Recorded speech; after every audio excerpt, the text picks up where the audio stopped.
Swarupini Avatar Varishtaya Ramakrishnaya Te Namaha. We're going to look today in this 10th section of the series of Meditation for Meditators, something that is called in the yoga scriptures as Tanu Manasa, the fineness of the mind. If you notice, when we close our eyes and sit down to meditate, thoughts come in, pictures. There are some who are very good with visuals. For them, when these thoughts they come, they appear sharp and vivid and bright. And when we are trying to push all these away, as we have shown in our previous, you can say, classes, and try to meditate on the object of meditation, any picture of God, goddess, we find that that object is not as vivid and clear and sharp as the other thoughts, disturbing thoughts are. There are two types of impressions residing in the different levels of the mind. The more gross the mind is, the more the pictures of objects are sharp and clear and distinct.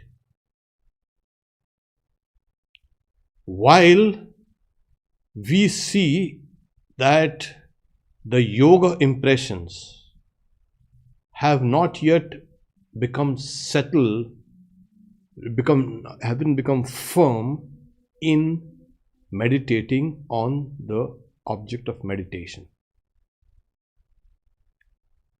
So these impressions that are there of the yoga, they need to obstruct the other impressions.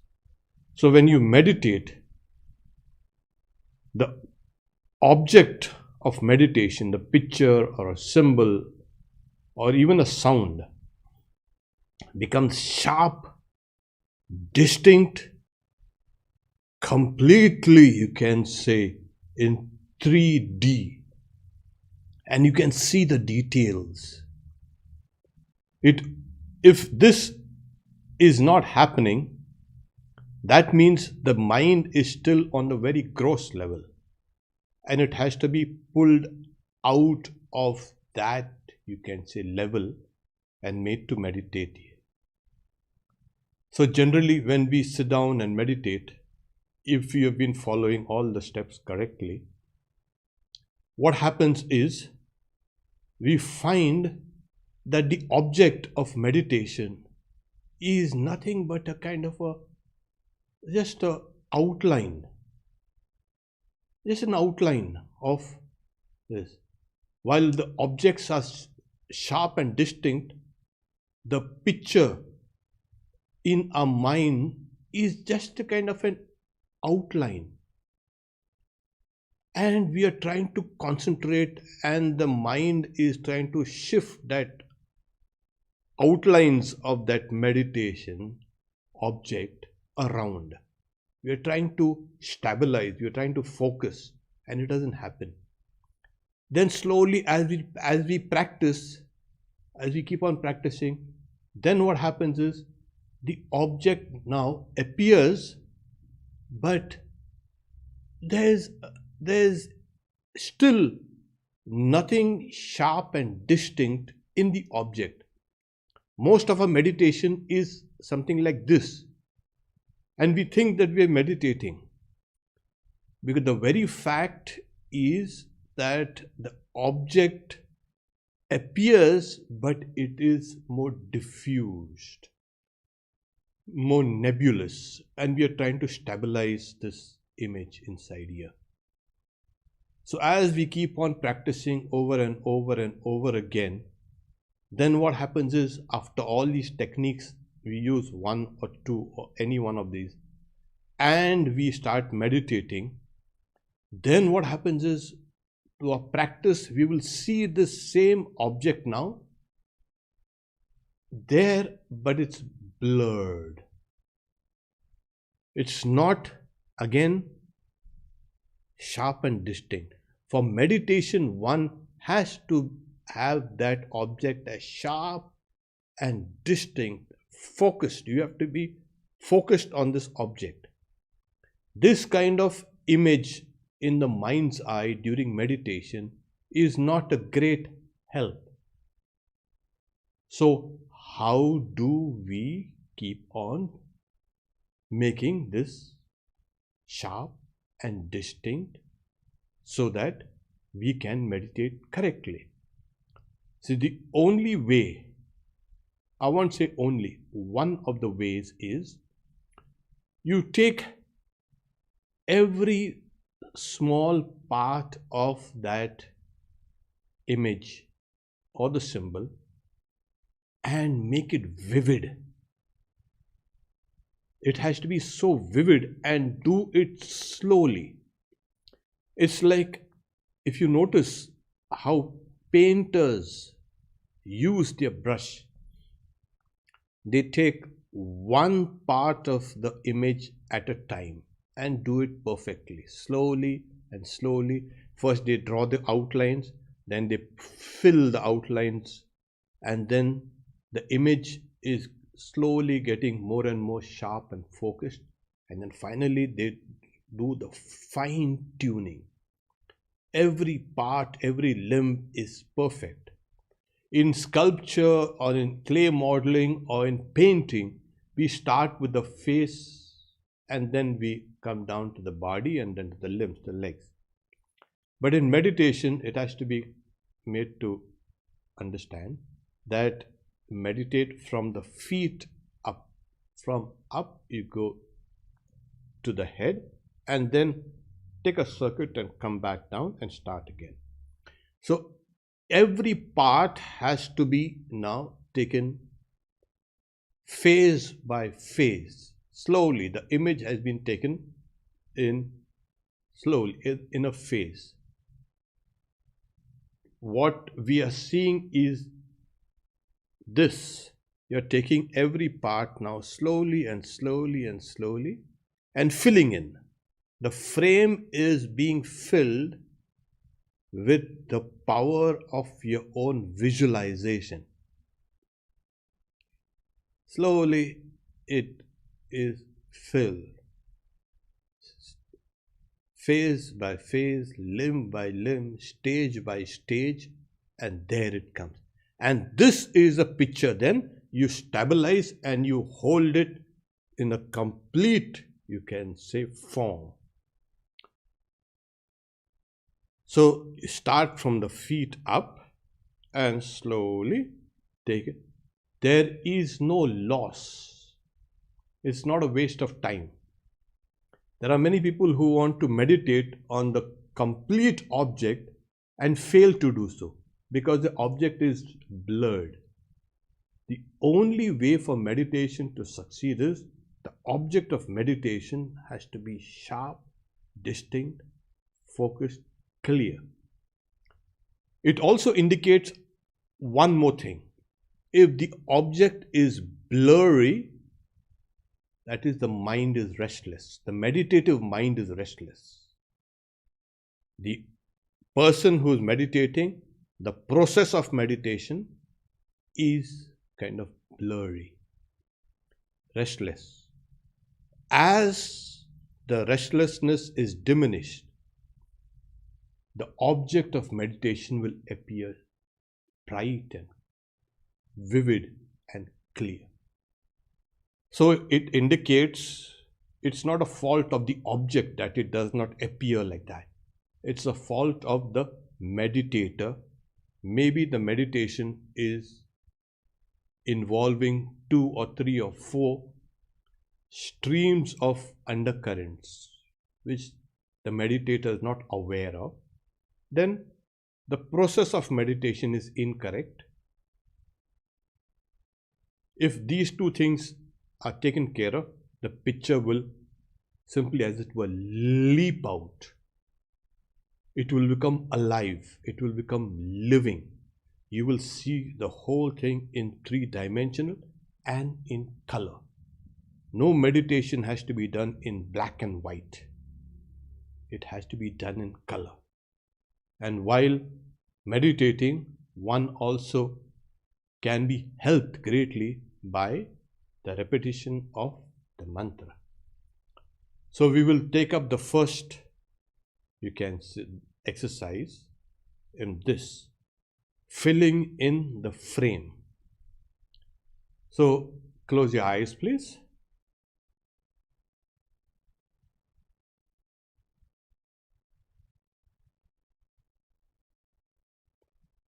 Become aware of the breath in your nostrils.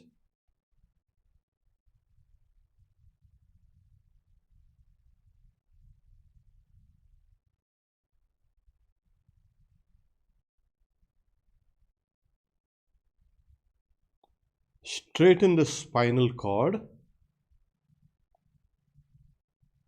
Your neck, head and torso should be in a straight line.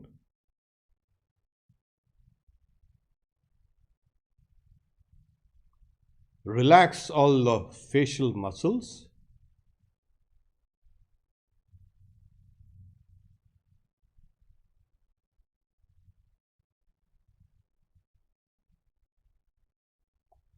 Gaze, as it were, on the point between the chin and the lips.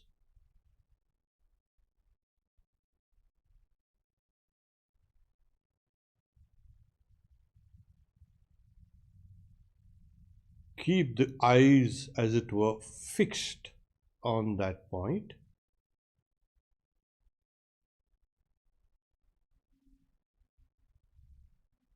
Now slowly shift your gaze to a point just outside your nostrils.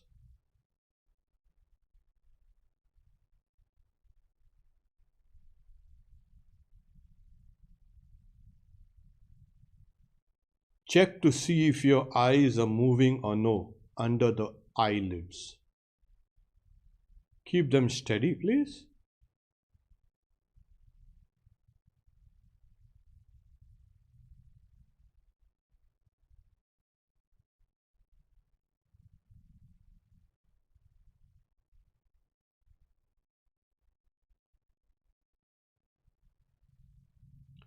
Now, like you are gazing at that point in space outside your nostrils, now reverse your vision. Look inside now.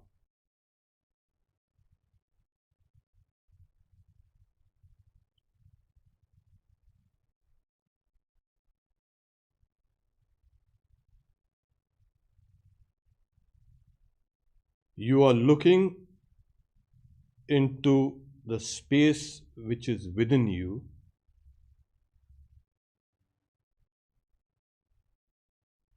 Take a point, any point,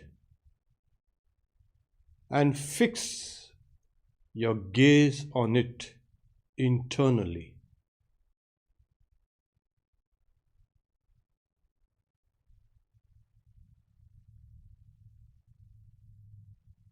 The ideal point is in your heart or deep down into your behind your throat.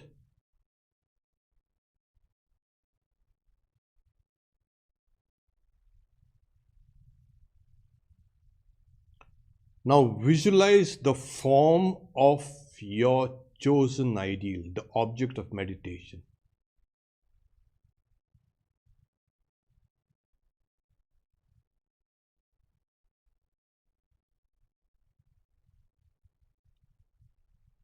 As it is still diffused,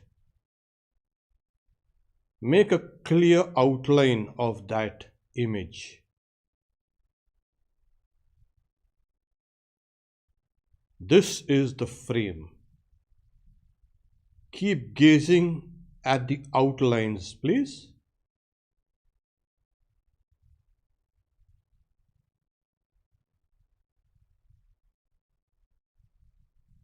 Now start filling in the details, starting from the feet up. Take each part of the body or each part of the symbol, maybe an Om, and really visualize it as vivid, as real, as living. Go in for the very fine details.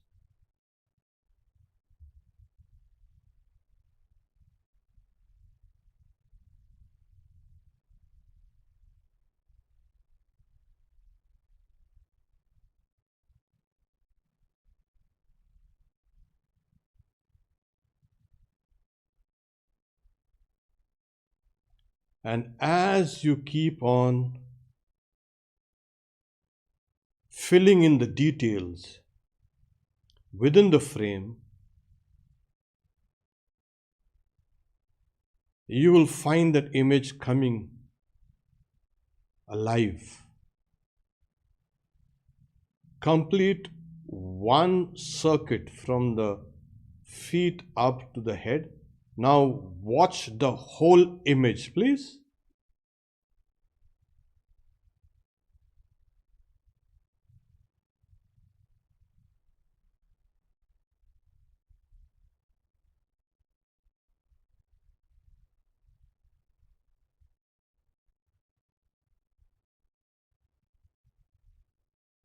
Okay, stop for now. Open your eyes, please.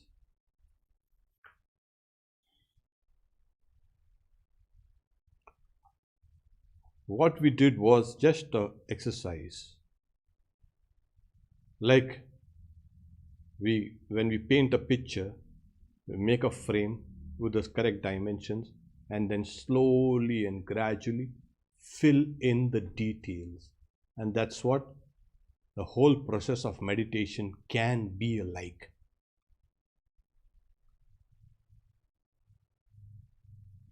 Those who are finding it difficult to gaze at a point inside can for now do the meditation as it were in the mind space outside also. But those who have been practicing meditation and who have been meditating for some years, they will find it easy when to gaze at a point here and then reverse it, and the point as it was is inside. Bring it inside here. And then make a frame of that image and then slowly fill it in. We have seen how clay sculptures also are made, clay modeling. It's exactly like that. Slowly, part by part by part. It's like a painter. You're painting in the details. And then the frame, which was hazy and blurry, is now become alive. This is the process. So, if we can do this in a meditation, it helps. If you watch it, you start with the feet and go upwards. Each part is taken. You can go as slow as you can according to your capacity. So as you fill in the details gradually, step by step by step by step, you come down to the whole image now, and now you stabilize that image there. Watch the whole image. You can start the process again from feet up and go up, and again take the whole image and view it. This is the way. you will find that image now coming as it were alive. You will find it also appear in 3 dimensions. So remember, this is an old technique used by yogis when meditating to have the object come out in vivid colors, in 3 dimensional and alive. This picture of, in this case we have Christ. You can take any image that you have been meditating on Kali, on Durga, on Shiva, on Ramakrishna, or any god or goddesses. The image that one sees in the mind, in the distracted state of mind, is hazy, but the objects, sense objects, the image is there of all your memories and all what you see, those are sharp. As you keep on meditating, the opposite happens. The image of the meditation now becomes sharp, and the memories and all, you can say, perceptible objects, sound, touch, taste, smell, everything, hearing, they become, you can say, hazy. So it's a reverse process. Now the disturbing impressions in the mind are vivid, that will become hazy, and the object of meditation will become sharp and distinct. Then you must know that you are now succeeding in the processes of meditation. The methodology is correct. You as a meditator are focused, and the object now is now burnished, shining, luminous in 3 dimensions. And as I said, if you have a mantra or simply Om will do, keep on repeating, keep on dwelling on this meaning and focusing on that object. This itself is an extremely powerful, you can say, practice. You take up any object that you are used to, that you have been meditating upon. Don't jump from object to object. We give you different objects of meditation so that we don't appear to be sectarian or anything like that. You can take any object which you have been praying to, which you have been loving, which you have been meditating upon, and you can use these methods. Now, some of the various methodologies I have been given you are tools. At one point of time, as you meditate, suppose in the morning your mind is extremely restless, you use one tool, one methodology. When your mind is calm, when you're meditating, you can use another set of tools. These are tools. Don't mistake them for the ultimate goal of meditation. The ultimate goal of meditation is to stabilize that image in one's mind. And these are the tools. People mistake, the road for the goal. So the tools are different because minds are different. Everyone does not have a same mind.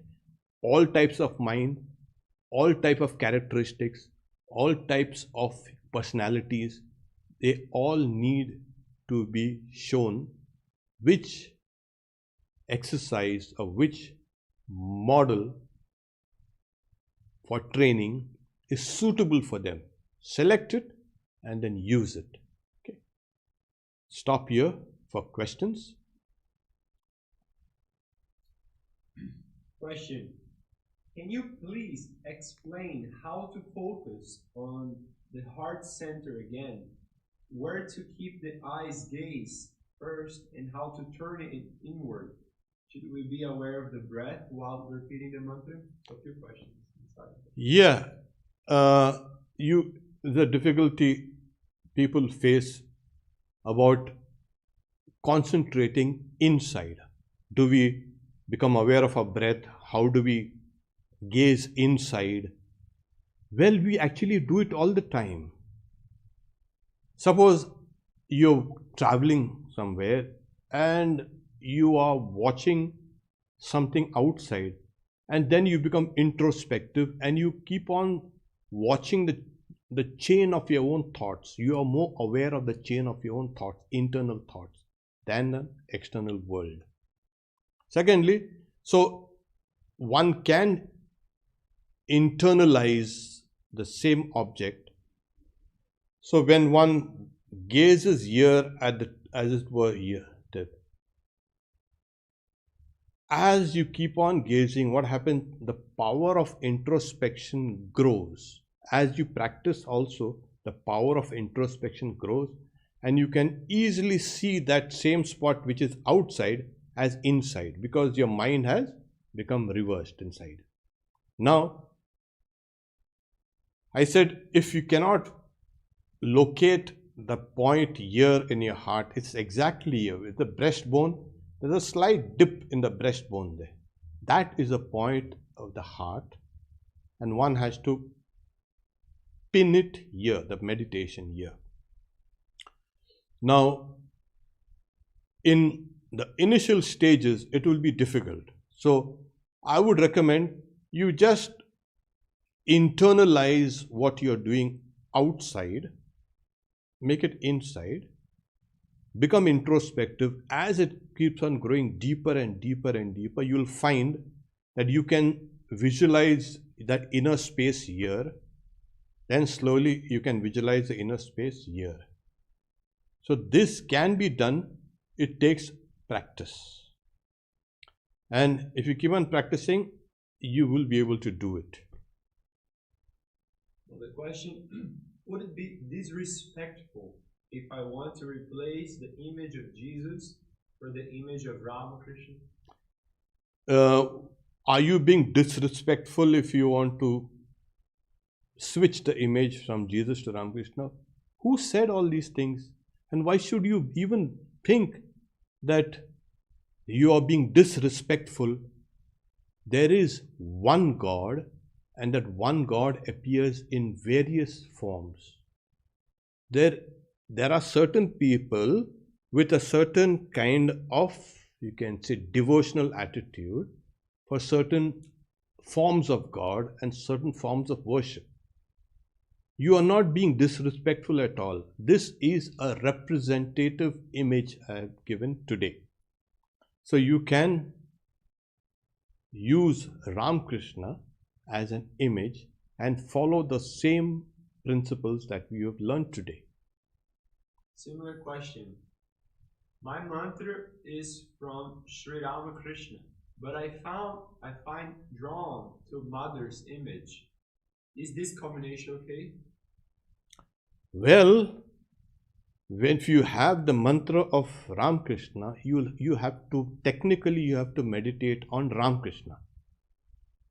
But in case you are drawn to Mother's image while repeating the name of Ramakrishna, then in that case, try to have the idea that Ramakrishna is within that mother image. That Ramakrishna is appearing as the mother, which he actually is. So what happens is you will be meditating on the Holy Mother as well as on the Ramakrishna. It's a little confusing question, but I'm going to read anyways. During meditation, how can we clearly distinguish between drops of insight and recollection of the teachings of Advaita Vedanta, or even auto-suggestions about Maya, karma, networks, etc.? See, we are asking people to ask questions related to the topic today. you were asking about how do we know about drops of insight or something like that, about Advaita Vedanta and Maya and all that. That very question is a contradiction in terms, because insight or intuition will make you know. It is a form of knowledge. When you get either a drop, which we call it a flash of insight, a flash of intuition, you know that this intuition that I've had is a form, but it's a weak intuition. It has to be made stronger. Intuition is not something that you can kind of say, I think I have this. No. Intuition is knowledge. There is no doubt there. So there are two levels which are generally mixed up. Intuition is from the higher mind, the superconscious mind. In Western psychology and Western, they don't know about this higher mind or intuition. The superconscious mind. They take the subconscious mind, whatever comes there, as intuition or insight. So subconscious insight is different from superconscious insight. So this has to. So how do these subconscious insights come? Without you being consciously aware, your subconscious is a very dynamic place.